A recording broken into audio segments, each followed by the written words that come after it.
we all watched, presumably, we all watched or rewatched later there was a live stream about Barbie and the marketing campaign behind it, and how basically the team put the whole thing together, the considerations they put into their strategy, how they kind of came up with this idea, and how they made it go, I mean, beyond viral. We just talked about how super hyped the movie was, and how much of a success it was. I think it was what, like $1 billion that was generated in value and revenue over the first month or something.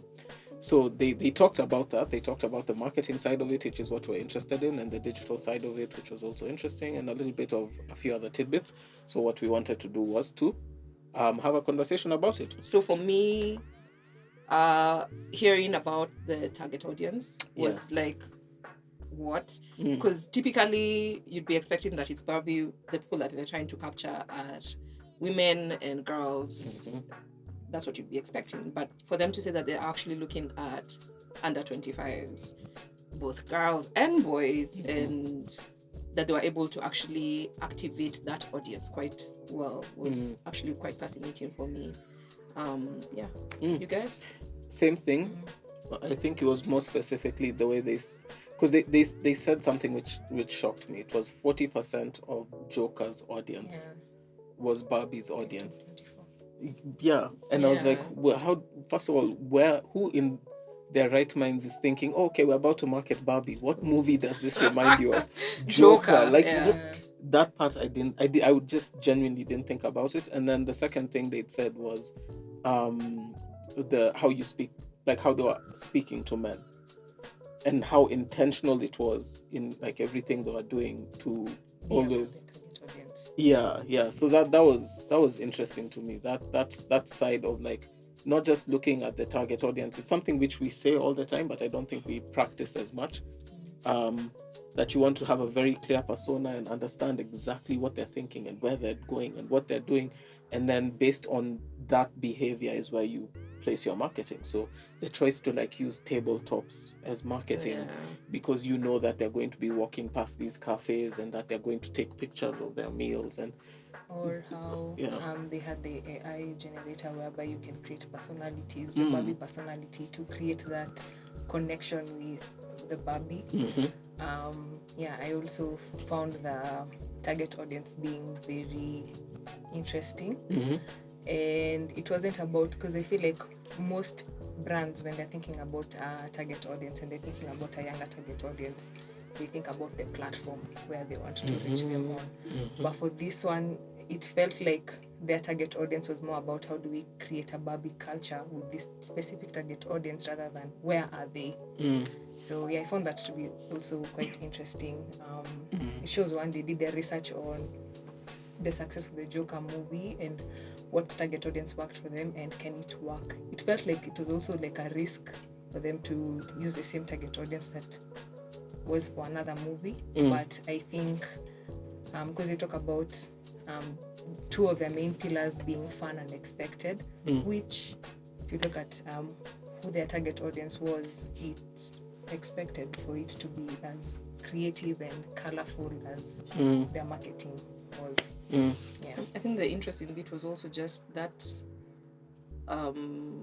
plug-in, that the thing that they were looking to plug into fundamentally was just pop culture, and how that actually has driven the marketing for the brand, and it like whether we wanted to or not, as in like case study right here, he was aware about the Barbie movie and all of that stuff. So that's just a bit I mean, gendered, but here we are.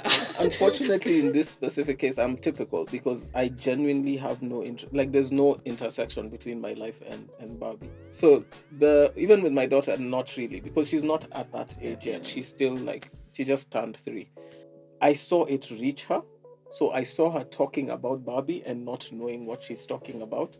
And then I also saw the ecosystem change around it. And that was one of the things I was going to say about Surprise, was in how they targeted. It wasn't just marketing material. In fact, the marketing side of it, as we know it, is fairly small in terms of what they did. A lot of it was just content.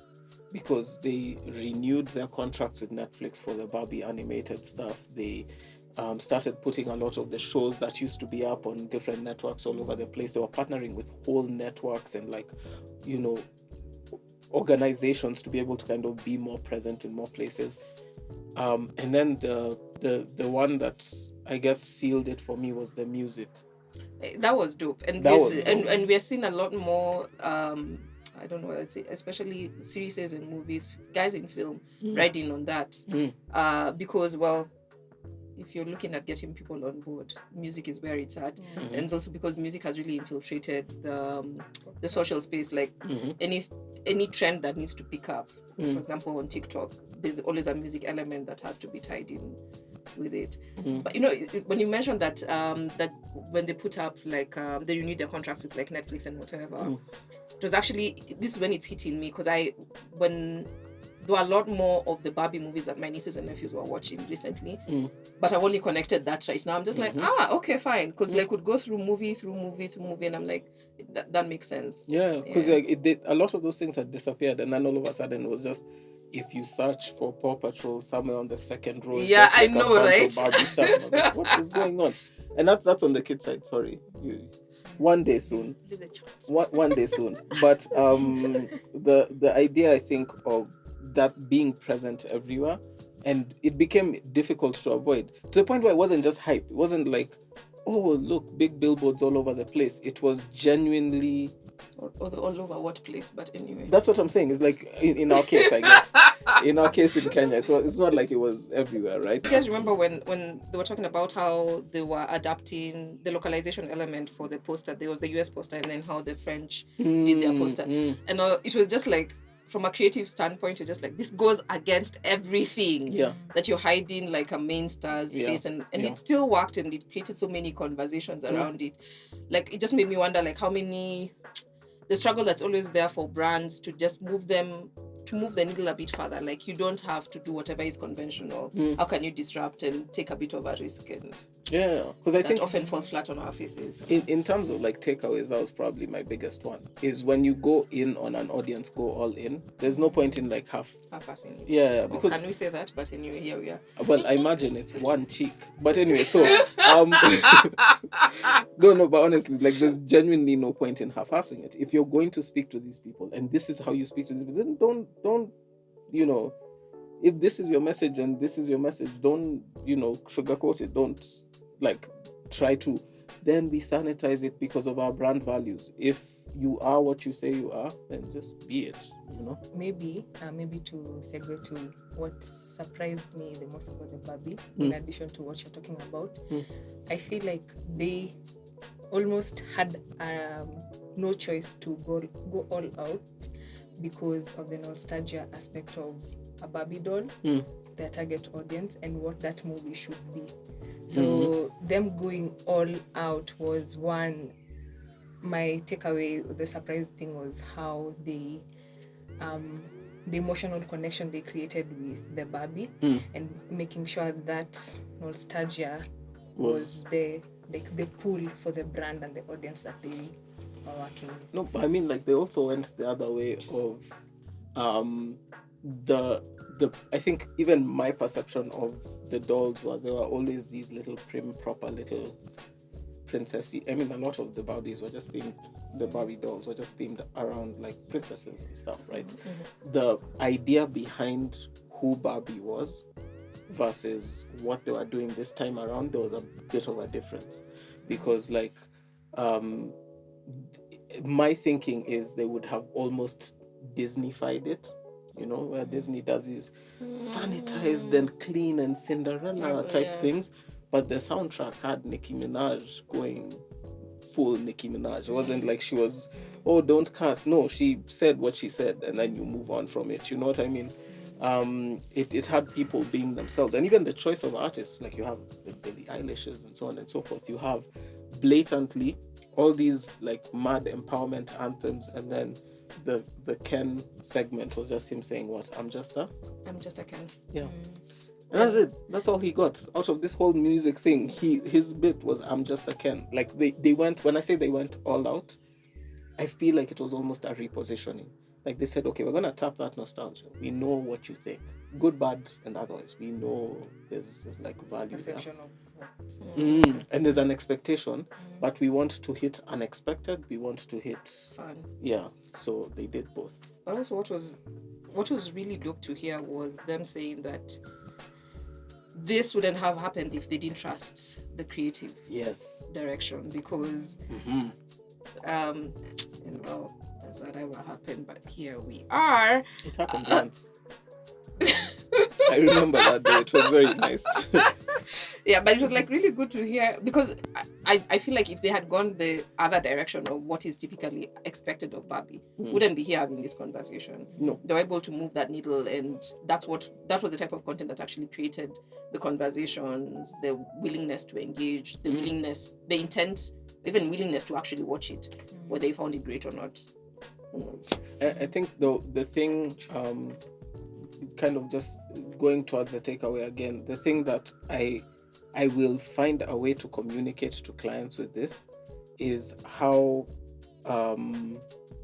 Mattel understood that the story and the marketing and all of this versus the product and the sales should not be treated as the same thing. Because they, from what I understand, I haven't watched the movie. I will. But from what I understand, they slam Mattel in the movie. They actually like talk not like directly positively about them. They're not trying to push the product to you from my understanding. They focused on a story about her, right? And in doing that, even when a brand goes to a studio and says, here is, and it's not the budget you see here. This is several $100 million. Go create a movie about my flagship product at a time when we are not selling the most. For a brand to be able to understand that the importance here is to focus on the story and making sure the product. Exactly. Let's focus on making this story successful rather than focus on the product, and the success will follow. You know what I mean?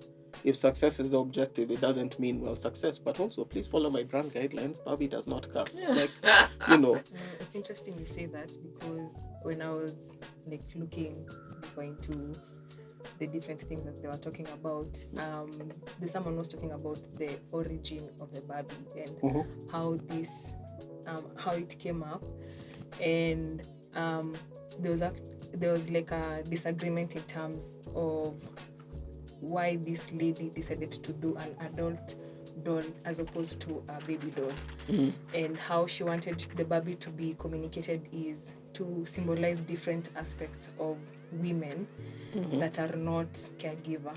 So going back to that, I lost my trail of thought, but there's something you said around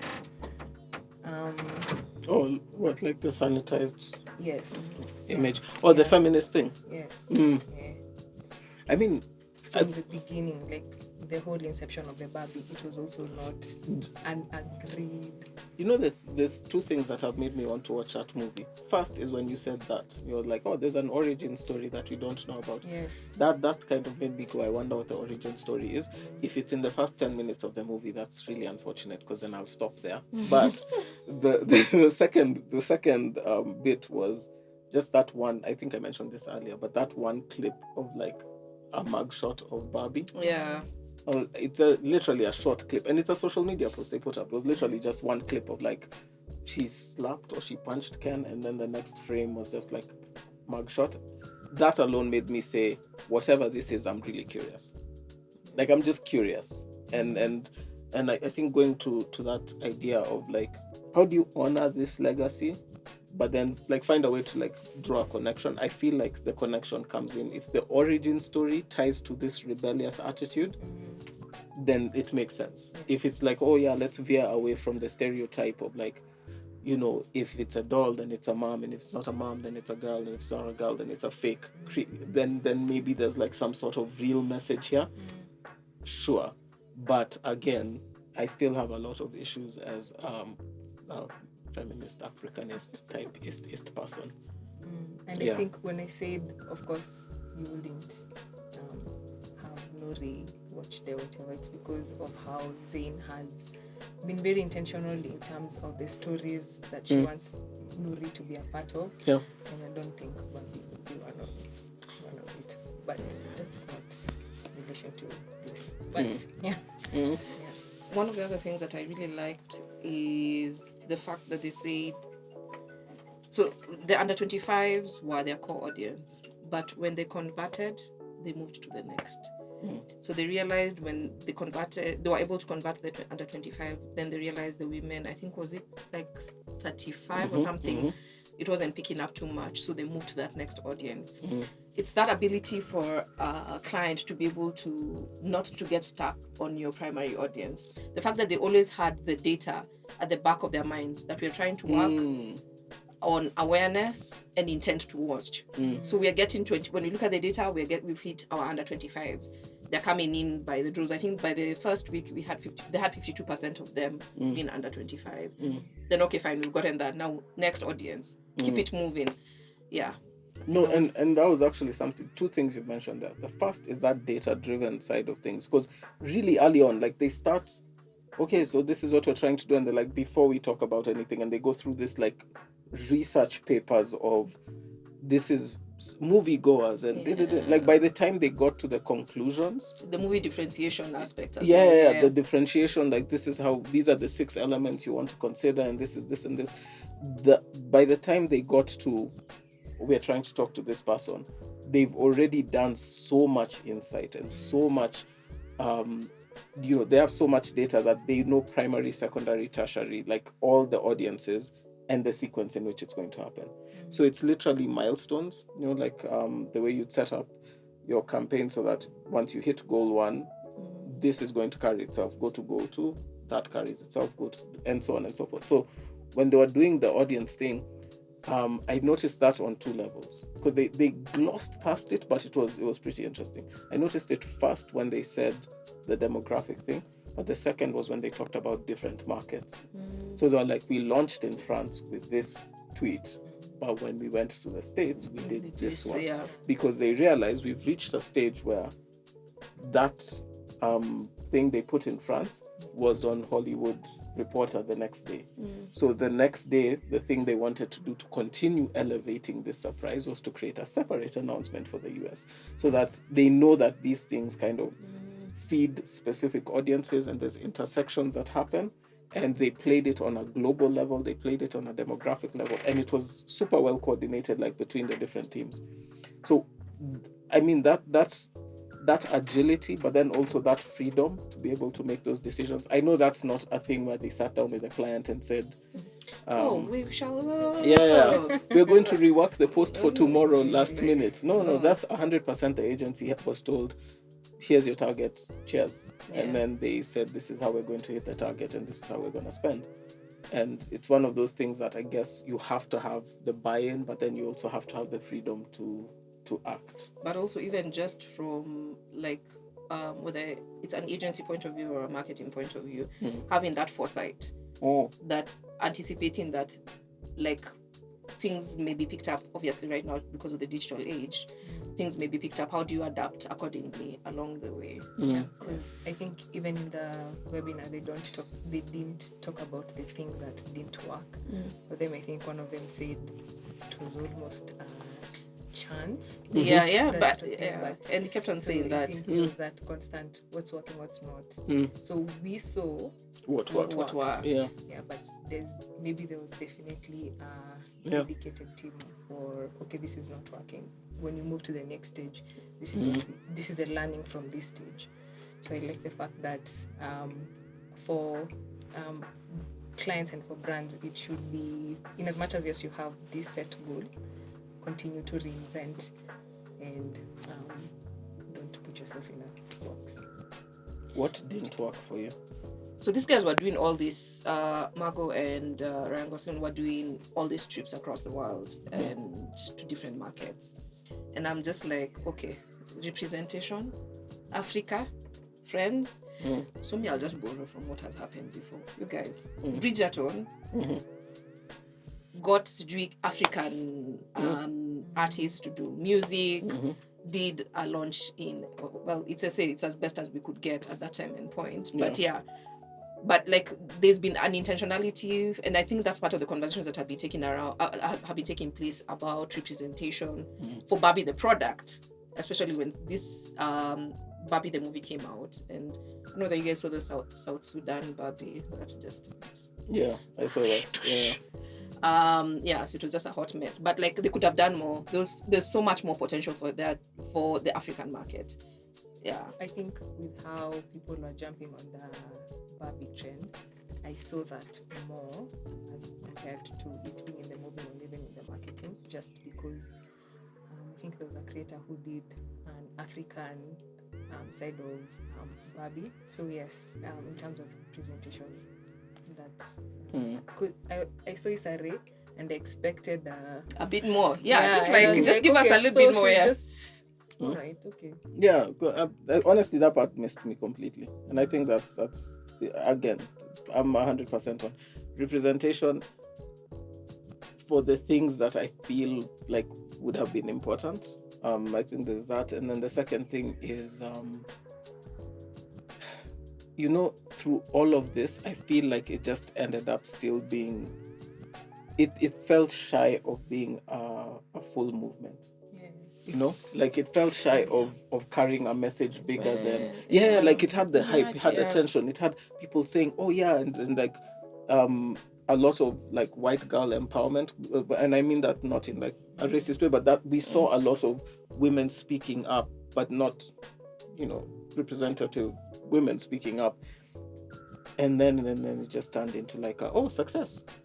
And then success, and then just became like a money thing, and it lost the opportunity to say, okay, to be culturally ingrained as opposed to just pop culture. Yeah, because like you have movies, and some of them are not deserving of it. Yeah, so like Black Panther is not deserving of anything, because let's be real, the war is coming upon you. Said I'm just saying this statement. You know this. Okay, hold on. In 2 seconds.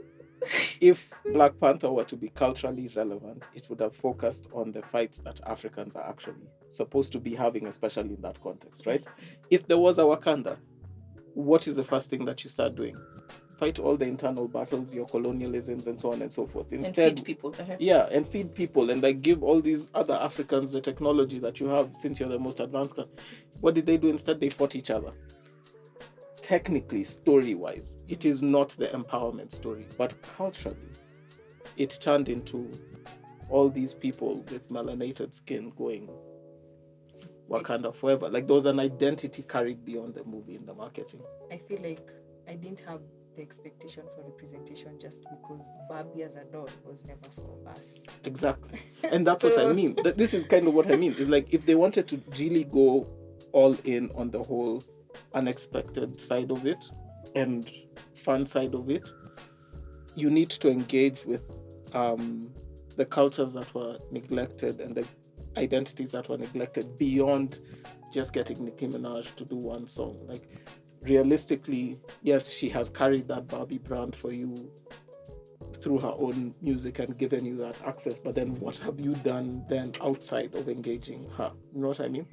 Like how do you take that step further outside of just getting like placeholders and people here like do something? If they did something here, if they actually ran like an African side to this campaign, it would have been interesting. My theory is that they probably had it in the plans and then they saw what happened with Little Mermaid. And they were like no. Or the other side, you should be like, like you have a fighter brand, like we're the fighter audience. Yeah. Like you're important, but not that important. You're not going to bring us that much money, so it's fine. It's like we're just gonna focus on the guys who are gonna give us that money, but we're gonna change the world, bro. They just don't know it yet.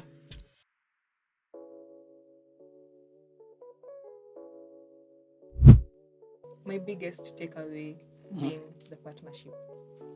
What partnership is how the different partnerships and how intentional the brands that came on board was. And I feel like it was more an extension of it was an extension beyond the Barbie movie. If I bought the shoes, if I bought the makeup, I still have that Barbie culture still beyond the movie. So for the partnerships, I was like, oh wow. And I don't think they went looking for these brands.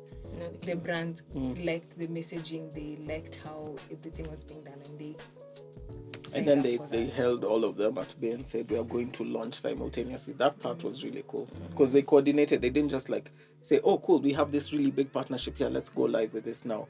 They said, okay, everything has to be in order, everything has to follow us. So everyone was put on a timeline. I liked how they managed that. You know what, I look forward to times when we can just tell clients to just chill. Just chill. Timing is everything, and that's one of the things that these guys kept on saying. When content is released, when whatever is published, when whatever partnership is announced, timing is everything, because it also determines whether something is going to have a full cycle or not, and whether it's going to be picked up. And the one thing I meant to say on that same, not just the timing, but then also the choice of content, because then did you notice how underproduced some of those things were? Like the teaser was literally just a set photo. There was no poster, there was no like, oh, here's a GIF or something or some fancy animation or coming soon.